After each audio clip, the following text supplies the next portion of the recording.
So our focus today is on the third chapter of 1 Corinthians, and there's three pieces that come together in this chapter, and those pieces are the idea of living by the Spirit, Christ being our foundation, and then we being the temple.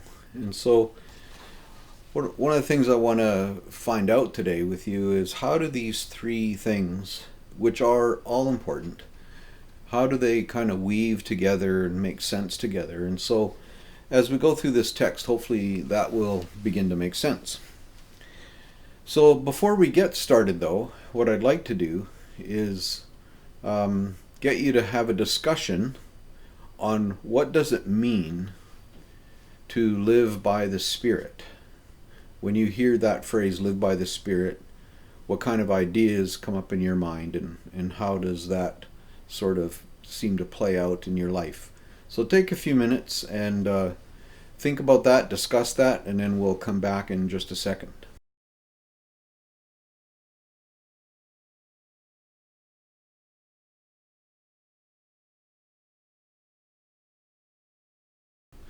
Well, hopefully you had some good discussion around that idea of living by the Spirit. Let's begin now by, I'm just going to read the first 4 verses. We're going to go through the whole chapter, but I'll do it piece by piece, and as we go we'll put the ideas together. So the first 4 verses read like this: Brothers and sisters, I could not address you as people who live by the Spirit, but as people who are still worldly, mere infants in Christ. I gave you milk, not solid food, for you are not ready for it. Indeed, you are still not ready. You are still worldly, for since there is jealousy and quarreling among you, are you not worldly? Are you not acting like mere humans? For when one says, I follow Paul, and another, I follow Apollos, are you not mere human beings? So those are the first 4 verses, and we have the idea being introduced here of living by the Spirit. But it's in an interesting context. It's in the context of Paul, who seems to be frustrated. It looks like he refers to a time, a previous time, where he had communicated with the Corinthian church. And he says, when I communicated with you, I couldn't teach you the things I wanted to teach. I couldn't get to those things because you weren't at a level where you could receive them. You weren't mature enough. And he refers to this as giving them milk rather than solid food. And in this letter, Paul basically states that since those days when I talked to you and I couldn't tell you what I wanted to tell you, it seems like nothing much has changed. You're still kind of wallowing in that same level of maturity. And he said that the evidence for that is the quarreling and the jealousy that is among them. Now, in previous weeks, we've talked about the division that existed among the Corinthians around their loyalty to certain leaders, whether it be Paul, Apollos, who had been through there, Cephas, and people kind of divided themselves into camps in terms of their loyalty to one of the apostles or one of the leaders. And this resulted in jealousy, it resulted in quarreling. Later we're going to see that it resulted in pride amongst the people. So Paul says basically you're still kind of wallowing in your immaturity, and this is evidenced by the quarreling, by the jealousy, rather than in living by the Spirit. So the first kind of clue we get into this idea of living by the Spirit is not necessarily for what it is, but maybe for what it isn't. And as Paul makes this contrast between living by the Spirit rather than being divided, Paul is implying also that there is a better life to pursue that is much more satisfying than a trivial and selfish life characterized by the pettiness of jealousy and quarreling. So he's putting it out there. Living by the Spirit is the goal. Living by the Spirit is where you want to go. What he sees in the Corinthian church isn't that. Now, amongst us, Connecting Point, I don't really sense that there's a lot of jealousy and quarreling and, that kind of thing. That's not really the issue. But the issue for us is we need to be people who live by the Spirit. And so the goals for the Corinthian church are the same as the goals for any church. We want to become more in tune with living by the Spirit. So, first of all, we know what that isn't. And and if we know what it isn't, we know a little bit about what it is. What we can equate living by the Spirit as is maturing in our relationship with God. Becoming more, seeing growth in terms of our relationship as we walk with Christ. We walk in faith. We see the Spirit becoming more and more central to our lives. And there's a maturing that takes place. Now we're talking in generalities, and I get that, and that's probably in some ways as far as we'll get in this video. But as we go on in the book of Corinthians, we will have more and more data sort of to connect with this idea of living by the Spirit, and we'll see more and more of that. If we move on to verse 5, it says, "What, after all, is Apollos? And what is Paul?" And he's talking about the leaders. "Only servants through whom you came to believe. As the Lord has assigned to each his task. I planted the seed, Apollos watered it, but God has been making it grow. So neither the one who plants nor the one who waters is anything, but only God who makes things grow. The one who plants and the one who waters have one purpose, and they will each be rewarded according to their own labor, for we are co-workers in God's service. You are God's field, God's building." So one of the things that Paul begins to do here, and I think this is another thing about mature believers, and begins to describe something that is becoming true about us, is that Paul needs to reframe how the Corinthians think about leadership. I mean, where did their model of leadership come from? Well, they, in all probability, imported their theories of leadership or their understanding or assumptions about leadership in the model that was common to the culture and common to a lot of cultures. Leadership often, maybe most often, is based on position and power. Those two things are very important in our culture. People strive for position, whether it's corporately or politically or whatever field they're in. Because usually associated with position is power and the ability to make decisions and do things. But Paul is needing to reframe their thinking, because if you apply that kind of thinking to leadership,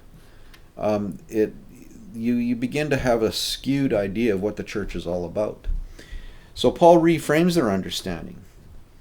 And in this way, he says that the leaders in God's mission, which he's talking about Apollos himself, but this applies to all leaders, that leaders in God's mission are servants and not lords. If you want to talk about position, it's not the position that is at the top of the pyramid or the top of the structure, but rather at the bottom of the structure. And when we get to chapter 4 of Corinthians, we'll see even more of that. But leaders in God's economy and in the mission that God has for the church are servants, not lords. And not only that, but the leaders in the church, in God's organization, if you will, are not the one who get credit for results. As Paul says, some do planting, some put the seeds in, some do the watering, which are parallels, I guess, for spreading the gospel and teaching the word. Those are the things that leaders do. But he's very clear. He says the only one that makes things grow is God. And so for leaders in the kingdom, the results are achieved by God. And in some ways that's very freeing. because we live in a very results-oriented world. What have you done for me lately?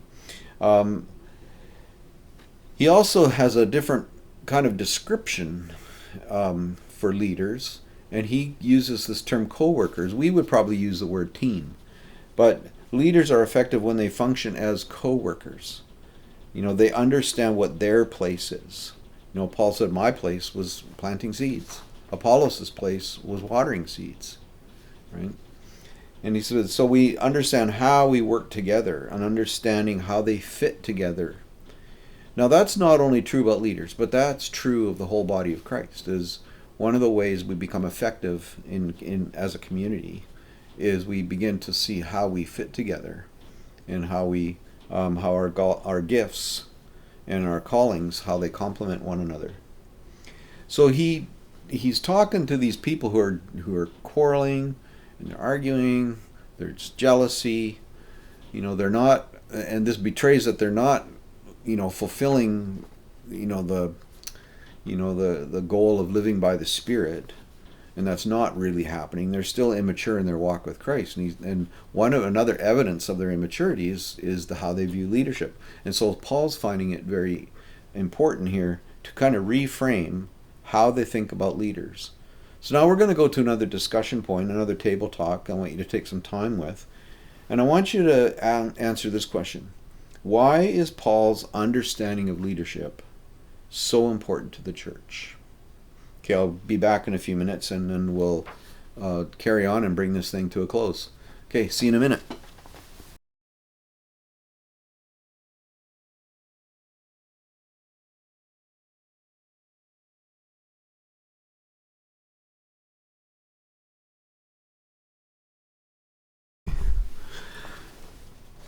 Let's take a look now at verse 10 through 15. I'll first read it, and then we'll make some comments. By the grace God has given me, I laid a foundation as a wise builder, and someone else is building on it. But each one should build with care, for no one can lay any foundation other than the one already laid, which is Jesus Christ. If anyone builds on this foundation using gold, silver, costly stones, wood, hay, or straw, their work will be shown for what it is, because the day, that would be the day of the Lord, because the day will bring it to light. It will be revealed with fire, and the fire will test the quality of each person's work. If what has been built survives, the builder will receive a reward. If it is burned up, the builder will suffer loss, but yet will be saved, even though only as one escaping through flames. Well, we move from this discussion, we get into sort of our second idea. The first idea is living by the Spirit. The second idea is a life built on a foundation. And Paul begins this discussion. And I guess one of the things we can observe is that the value and durability of a structure depends on the quality of its foundation.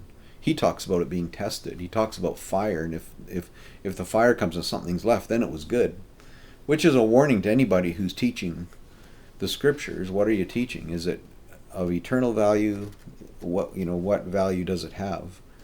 And will it stand the test of not just time, but the test of eternity? So the value and durability of a structure depends on the quality of its foundation. For the Corinthian church, their foundation was not to be based on personalities or ideas or philosophies. And Paul's very clear about that.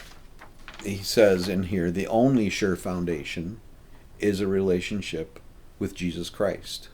Our foundation is Jesus Christ, which makes total sense because in the previous section he says the only results are a result of the work of God. The only results in our lives, the fruit that's being produced, the change and transformation that happens in a person's life is a result of the work of God. And how does God do that work? Well, through his Son Jesus Christ, through the death and the resurrection, and then the indwelling Spirit. So all these ideas begin to come together. And so are the foundation of our life. And what do we mean by a foundation? A foundation is, what do you base your life on? The assumptions that you have, the decisions that you make, the thoughts that you have, how you organize, how you run your life, the moral decisions that you have to make every day. What are they based on? Are they based on a relationship with Jesus Christ? And that's what he's getting at, is this foundation. We don't base our life on the teachings of Paul or Apollos or any other teacher, any other TV programmer or whoever. We don't base our decisions on. We base our decisions on the fact that Jesus Christ is at the foundation of our life. And then we move to verse 16, which then reveals more about this idea of foundation. Don't you know that you yourselves are God's temple, and that God's Spirit dwells in your midst? If anyone destroys God's temple, God will destroy that person, for God's temple is sacred, and you together are that temple. So we have a foundation. The question is, what is God building on this foundation? And Paul uses an interesting image of the temple. And the temple, really, if you think about the temple, it was central to Jewish thought, going way back to, the tabernacle in the wilderness and King David wanting to build a temple, Solomon finally building a temple. But what was the role of the temple?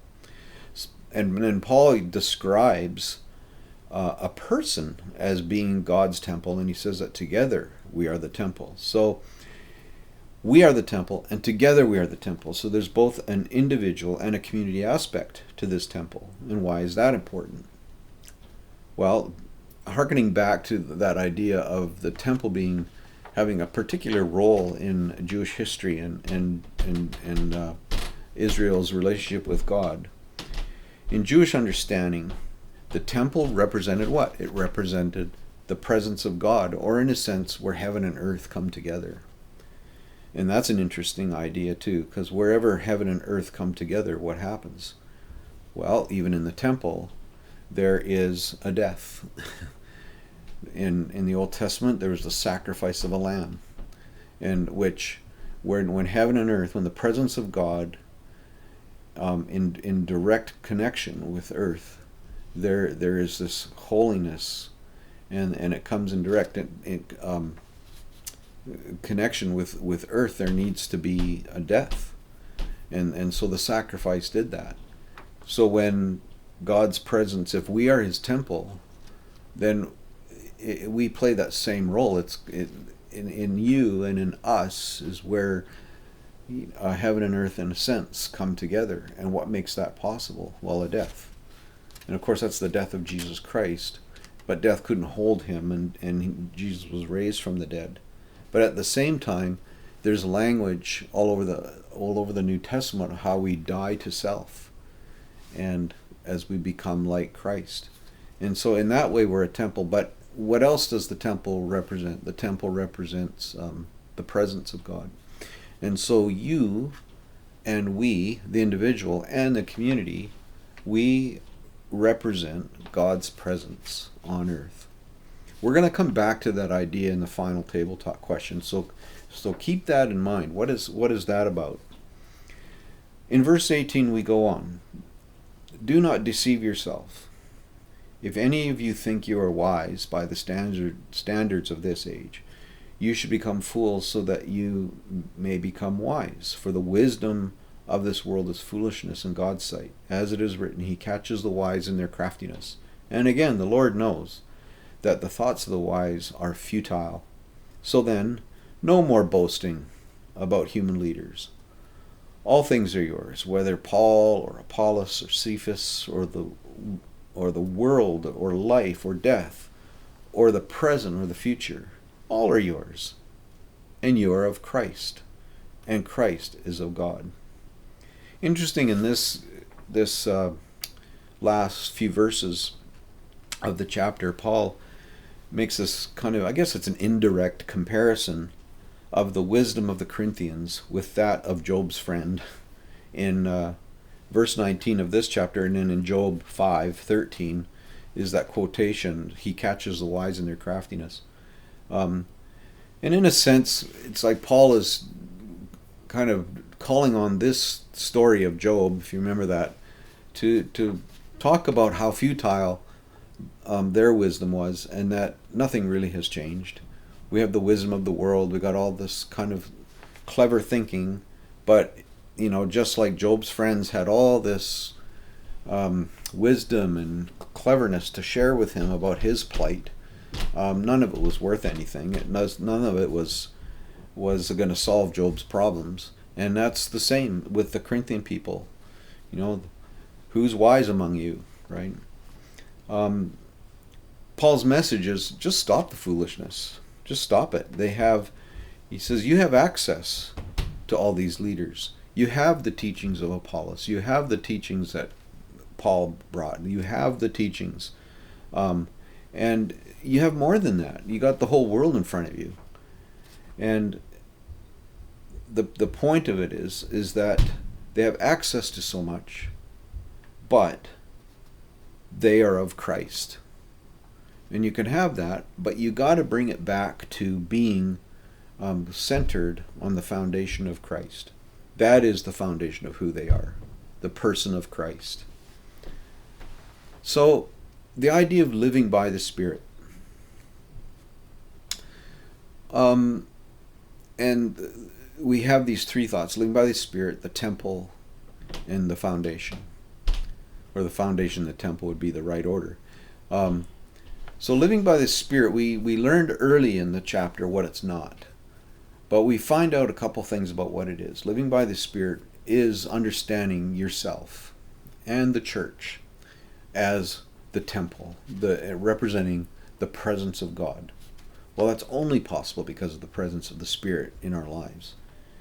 But we also understand that living by the Spirit means that at the foundation of this building or this temple, at the foundation is Jesus Christ. That He's the foundation for the way we live, for how we work, how we play, how we decide, what we assume.